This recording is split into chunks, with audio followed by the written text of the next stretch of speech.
亲爱的朋友们，大家好，我是陈俊明。今天要说一件天大的事，事关咱们每一个中老年朋友养老钱的安全。您家里还有那种红红绿绿、纸张发脆的银行存折吗？请您现在立刻去抽屉里、柜子里、枕头底下，把它找出来，攥在手里看好了，因为它正面临一场悄无声息的大清洗。银行正在用温水煮青蛙的办法，变着法儿的把这个最熟悉的老伙计从我们生活中抹掉。这不是危言耸听，一场针对纸质存折的变相回收行动正在全国银行柜台静悄悄推进。如果您今天不警惕，明天可能就再也拿不回那本写着您名字的铁账本了。以后取钱只能面对冷冰冰的机器屏幕，靠刷脸，靠指纹，靠一堆弄不懂的操作。万一机器认不出咱们布满岁月痕迹的脸，万一系统闹脾气出故障，您的血汗钱就像被锁进黑匣子里，叫天天不应，那多可怕啊！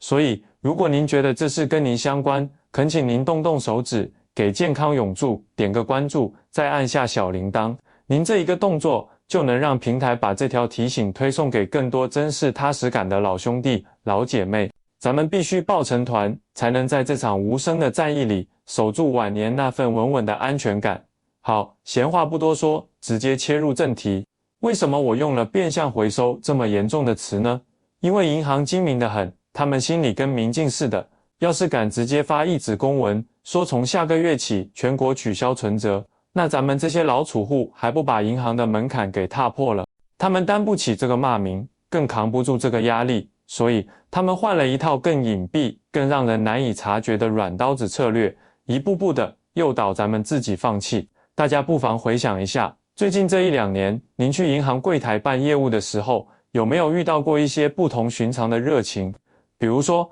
当您拿着存折去补登一下利息，或者是因为存折打满了，想去换一本新折纸的时候，柜员那个小姑娘或者小伙子态度是不是格外的好？他们会摆出一副全心全意为您着想的模样，非常诚恳地跟您说，阿姨或叔叔，跟您说个事，您现在用的这种存折啊，技术太老旧了，里面那条磁条特别容易消磁，消了磁您就得来回跑，多麻烦呀！而且现在国家不是提倡环保吗？上面都不怎么印制这种老式存折了，库存都快没了。您看这样行不行？我免费帮您升级成一张银行卡，再给您开通手机银行，以后您在家躺着，用手机就能查余额转钱，利息说不定还能高一点点，方便太多了。有的银行网点为了促成这个事，甚至会搞一些小恩小惠的活动，比如今天把存折账户升级成电子账户，就送您1桶优质花生油，或者1袋10斤的大米。面对这种糖衣炮弹，很多心软、脸皮薄的老朋友，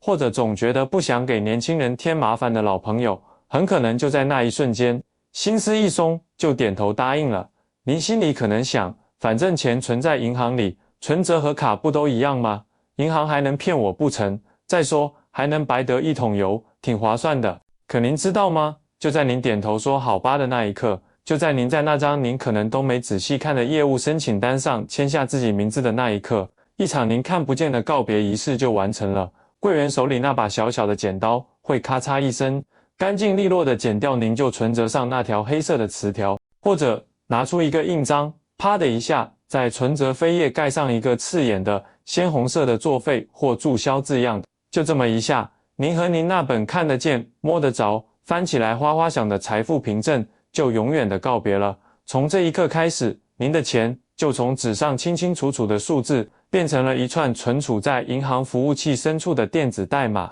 变成了手机 APP 里那些随时可能因为软件更新而变样的数字图案。当某一天您觉得无比别扭，用手机怎么都用不顺手，心里空落落地想要回那本存折的时候，您再回到银行，柜员只会一脸爱莫能助地告诉您，叔叔阿姨，真对不起，咱们银行的系统已经全面升级了，您这个账户类型是电子账户，没办法再倒退回去办存折了。这就叫上去容易下来难，您亲手把自己最信赖的一条后路给堵死了。那么银行到底为什么非要跟咱们老年人手里这本小小的存折过不去呢？难道真像他们说的，是为了环保，是为了给咱们提供更现代、更便捷的服务？老陈今天就跟大家掏心窝子说句大实话，根本不是。这背后最核心、最根本的原因就2个字：成本。您别小看这一本小小的存折，它需要纸张吧，需要印刷吧，需要设计防伪吧。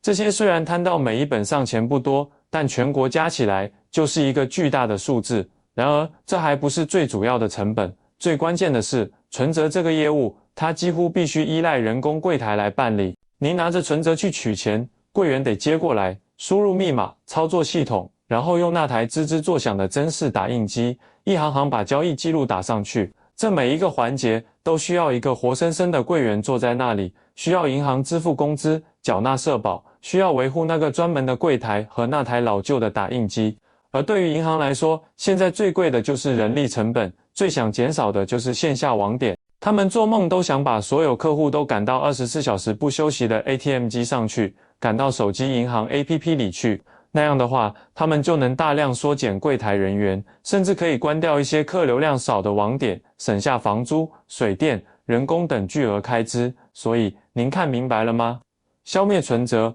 从根本上说，是银行为了削减自己的运营成本，追求更高利润而采取的行动。在这个过程中，咱们老年人几十年养成的使用习惯，以及那份独一无二的建立在实物凭证上的安全感，就被无声无息地牺牲掉了。您可能会说，俊明啊，咱们也得跟上时代啊，社会在进步，用卡和手机确实是趋势，咱不能当老顽固吧？朋友们，我老陈绝不是反对科技进步的人，但是任何进步都不能以让一个庞大的群体陷入恐惧和无助为代价。对于咱们这些60、70岁、70、80岁，甚至年纪更大的老朋友来说，失去那本纸质存折带来的后果，远远不是不方便3个字能概括的。那是一场真实的、严峻的资产失控危机，首当其冲的就是那种心里没底的恐惧。咱们这一代人是讲究白纸黑字、落笔为证的一代，存折上日期、业务、摘要、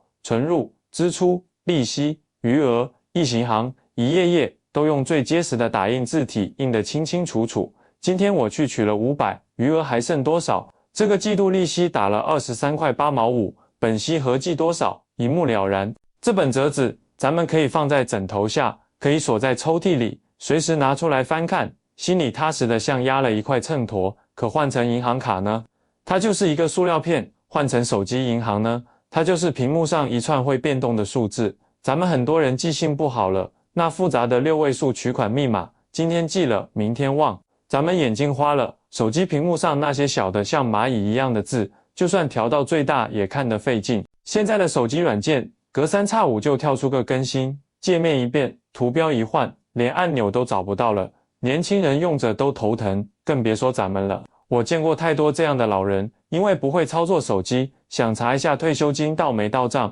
都得小心翼翼地去求儿女，或者找街坊邻居里的年轻人帮忙。这不就等于把自己的家底明明白白地展示给别人看吗？这里面的风险有多大？还有的老人因为看不到那个实实在在的打印记录，总怀疑是不是钱没打进来，是不是被银行多扣了，是不是被什么网络骗子转走了，整天疑神疑鬼，坐立不安，有的甚至急得血压飙升，住进医院。您说这种心理上的煎熬和折磨，是银行送您的那一桶油、一袋米能补偿得了的吗？根本不能。其次，是一个更现实也更残酷的风险，关系到咱们的身后事，也就是财产的继承问题。这个话题可能有些忌讳，但咱们必须清醒的、提前的去面对。假如，我说的是假如，有一天咱们因为突发疾病意识不清了，或者突然离世了，咱们辛辛苦苦攒下的那些钱，孩子们怎么才能知道？怎么才能顺利的取出来？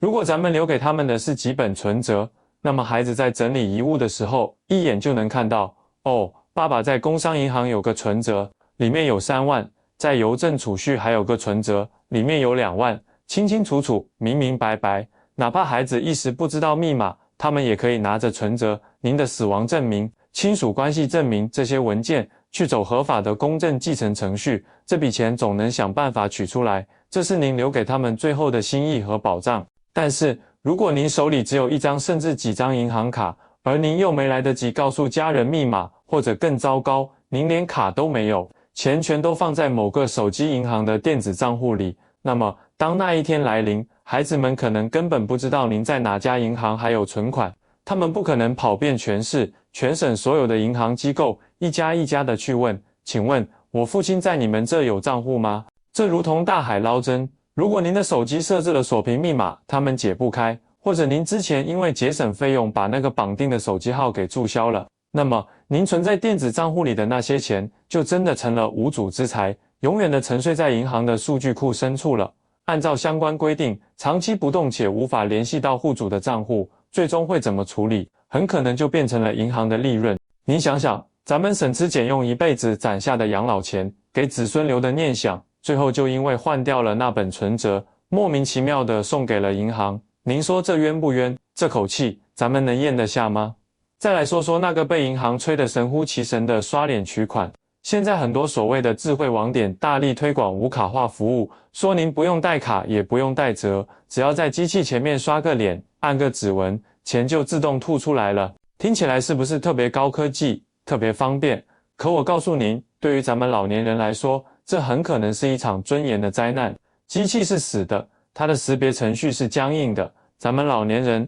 脸上皱纹多了，老年斑有了，有时候感冒发烧，脸部浮肿了，或者刚做了白内障手术，需要戴一个墨镜保护眼睛，这些再正常不过的情况，都可能导致那个冰冷的机器屏幕一次次的跳出识别失败，请调整姿势的红字。您得在大庭广众之下，按照它的指令，眨眼、张嘴、转头，像个接受测试的机器人一样。后面排队的人可能还不耐烦的催促，您越是着急，脸越僵，机器就越不认识您，折腾半天，满头大汗，钱还是一分取不出来，那种尴尬、无助和屈辱，真的会击垮一个老人的全部体面。我就亲眼见过一位老大姐在智能柜员机前反复尝试了20多分钟，脸都凑到摄像头前了，怎么做都不行。后面排队的小年轻开始抱怨，工作人员过来帮忙也搞不定，最后那位大姐急得直接蹲在地上，捂着脸哭了起来。朋友们，这哪里是科技带来的便利，这分明是给咱们设置的一道难以逾越的鸿沟。再者说，把咱们这张老脸当成取款的钥匙，真的安全吗？现在的技术日新月异，什么 AI 换脸、模拟声音，连骗子都能用高科技伪造身份。万一咱们的面部信息被不法分子盗用了，那咱们的毕生积蓄不就等于给坏人开了个敞开的大门吗？相比之下，那本需要实物持有、需要密码、需要柜员人工核验的纸质存折，虽然土气，但恰恰是一道最难被远程破解和篡改的物理防火墙。说到这，我相信各位老哥哥、老姐姐们已经深深地意识到，死死守住咱们手里这本存折是多么重要、多么紧迫的一件事了。那么，具体该怎么办呢？面对银行柜员那些甜蜜的诱惑和无奈的借口，面对这股去指示化的汹涌大潮，咱们如何才能站稳脚跟，打赢这场存折保卫战呢？老陈今天就结合大家的实际情况，教您几招实实在在的应对心法，保证您下次去银行柜台时心里有底，说话硬气。这第一招叫做心如磐石，不贪小利。不管柜台里的工作人员把话说得多么天花乱坠，不管他们拿出的是食用油、大米、鸡蛋，还是承诺给您稍微高一点的利息，只要您从他们嘴里听到升级、换成卡、取消存折、电子账户更方便这几个关键词，请您立刻在心里拉起警报，态度坚决而明确地摇头拒绝。您就看着对方的眼睛，用平稳但不容商量的语气说：姑娘或小伙子，谢谢你为我着想，但我年纪大了，眼睛花了，记性也不行，那些手机啊、机器啊，我真的学不会，也用不明白。我就要这本存折，白纸黑字印出来，我拿在手里，晚上才睡得着觉。你说的那些好处和礼品，我都不要，利息低一点也没关系，就麻烦你按老样子，帮我用存折办业务就行。您记住，只要您自己不松口，不贪图那点小便宜，表现出不可动摇的坚持，柜员是绝对没有权利强行注销您的存折的。因为为储户提供符合其需求的可选择的服务，是银行的基本责任，任何强制或误导行为都是违规的。第二招叫做识破借口，亮出法宝。有些时候，柜员为了完成上面压下来的转型指标，可能会欺负咱们老年人不懂内部规定，编造一些听起来合情合理的借口。比如，他们可能会一脸抱歉地说：大叔，真不巧，我们网点唯一那台打印存折的真式打印机今天坏了，厂家一时半会儿修不好，您看要不先办张卡，不然您这业务今天办不了。或者会说：实在不好意思，阿姨，现在总行严格控制存折的发放，我们库房里一本新存折都没有了，没办法给您换新的，只能升级成卡。听到这种话，您千万别觉得是自己运气不好，也别觉得为难了人家工作人员，从而灰心丧气的答应办卡。这时候，您要拿出咱们的底气和智慧，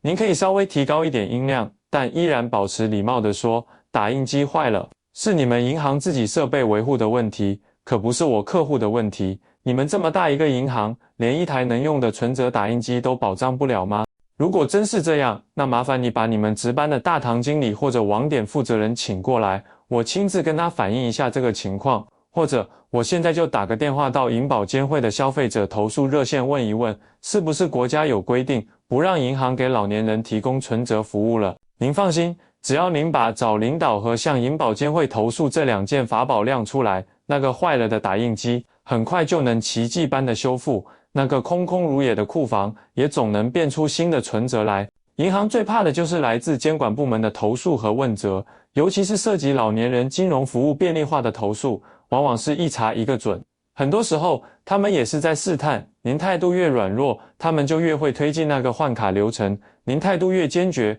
亮出底线，他们反而会尊重您的选择，按规定为您服务。第3招是日常的养护之道，叫做爱护存折，延长寿命。既然这本存折是咱们的命根子，那咱们平常就得像爱护眼睛一样爱护它。有几个要点要记牢：第一，存折千万不要和手机、磁铁、带磁扣的钱包、钥匙串等有强磁场的东西放在一起，防止磁条消磁。一旦消磁，您就得去柜台办理更换，这就增加了被忽悠的风险。第二，存折要放在干燥、安全的地方，避免受潮发霉，导致字迹模糊或纸张损坏。第三，去银行办理业务时，如果不是特别必要，可以稍微懒一点，比如攒上3-4笔交易记录，再去柜台一次性补登，这样可以有效减少打印次数，延长存折内页的使用寿命，减少因为打满了而需要换折的频率。总之，咱们的目标是让手里这本存折尽可能长久的、健康的陪伴咱们，只要它好好的在咱们手里，咱们的底气就在，安全感就在。各位挚友，科技洪流固然不可阻挡，但咱们老年人不应成为被遗忘的群体。对年轻人来说，手机银行是便捷工具，对咱们而言，那本纸质存折却是安全感的基石，尊严的依托，是连接过去与现在的一座桥。如果您能轻松玩转智能手机，那当然好，但如果您面对闪烁屏幕感到头晕目眩，就请一定守住手里那个红色、绿色的小本子，它是咱们在数字化时代里最后一道自己能实实在在掌控的防线。请您立刻检查家里的重要存折是否还在，是否已被换成了卡。如果已经中招，也别灰心，明天就去银行，理直气壮地按规定沟通，要求恢复或保留存折服务。为了咱们的钱袋子，值得去争一争。同时，请您务必将这条信息传递出去，转发给老伴、兄弟姐妹、老同事、老朋友，告诉大家礼品再好，不如账本在手。也转发给子女，让他们理解这份固执背后是对资产安全的忧虑，也是对家人最清晰的财产交代。在这个界面冰冷的时代，就让咱们用掌心这本带温度的存折，守住晚年生活的实在与安稳。咱们不反对进步，但绝不允许便捷成为剥夺安全感的借口。如果您觉得这话说到心坎上，请在评论区用力打出守住存折4个字，让咱们用刷屏的力量发出属于我们的声音。如果您有过被诱导换卡的经历，也欢迎留言分享，您的故事可能帮一位老朋友成功避坑。我是老陈，一个愿为大家在风雨前头挡一挡的老朋友。请关注健康永驻，我会一直在这里陪大家守护安稳健康的晚年。感谢聆听，下期再会。